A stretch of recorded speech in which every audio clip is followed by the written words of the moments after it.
বিজ্ঞান প্রমাণ করছে একটা সন্তান মায়ের পেটে থাকাকালীন সর্বনিম্ন 4,500টা লাথি মায়ের কলিজার উপরে দেয়। ব্যথাগুলো সহ্য করে নীরবে। আমি আর আপনি এই পেটে যদি সামান্য একটু গ্যাসের ব্যথা হয়, কোথায় গ্যাসের ট্যাবলেট, কোথায় ডাক্তার, পাগল হয়ে যায়। পেটে একটু ছোট ছোট পাথর পড়ছে কয়টা, এটা অপারেশন করে বের না করতে পারলে ভালো লাগে না। আর জনক দুঃখিনী মা 10 মাস 10 দিন আমাদেরকে 3 কেজি 4 কেজি 2.5 কেজি ওজনের একটা জীবন্ত সন্তান নড়াচড়া করে বেড়ায়। এমন একটা জীবন্ত মানুষকে মা পেটের ভিতরে গর্ভে ধারণ করেছেন।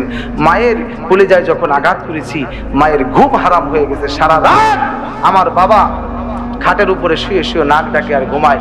মা দুঃখিনী রাত 3টা বাজে 2টা বাজে খাটের কোনায় বসে বসে সন্তান নড়াচড়া করে ঘুম নাই। বাবাই খাইছেন, ভাই খাইছে, চাচা দাদা দাদি সব খায়। মা দুঃখিনী চিন্তা করছে খাবো, সবাই খেয়ে বের হোক, একটু পরে খাই। খানার প্লেটটা সামনে নিয়ে বসছে, আর আমি আর আপনি একটু নড়াচড়া করে উঠেছি। মা দুঃখিনী ওয়াক ওয়াক করতে করতে ঘর থেকে বের হয়ে গেছে। সকালেও খাই নাই, দুপুরেও খাই নাই, রাতেও খাই নাই। আমার একটা যুবক ভাই যদি আজকে একটু ঠিক হয়ে যায় যে আমি আমার মাকে আর কষ্ট দিব না,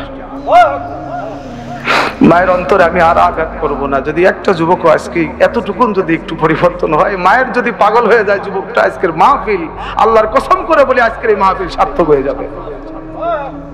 আপনি বলবেন হুজুর আমার তো মা নাই, মা তো আমার মারা গেছে, এখন আমি তো মায়ের খেদমত ইচ্ছা করলে করতে পারবো না। আপনি আপনার খালার খেদমত করবেন।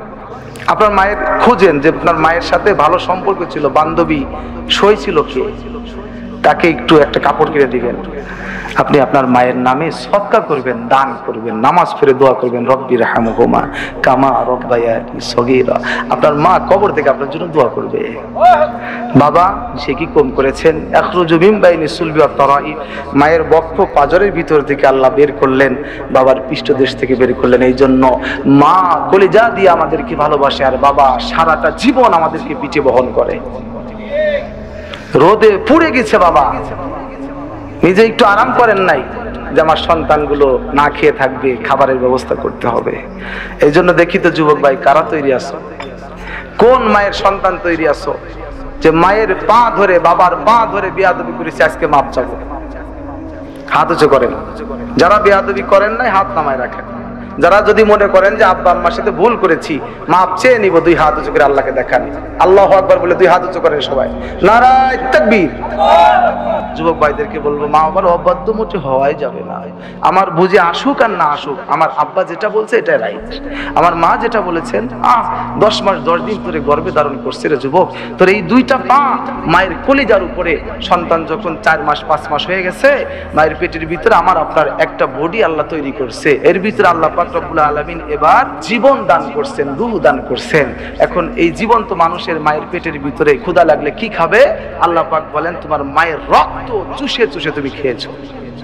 আমার আপনার পা 2টা মায়ের কলিজার উপরে এরকম দিচ্ছে। যখন একটু একটু বাচ্চা বড় হয়, পা 2টা কলিজার উপর দিয়ে এরকম লম্বা হয়ে যায়।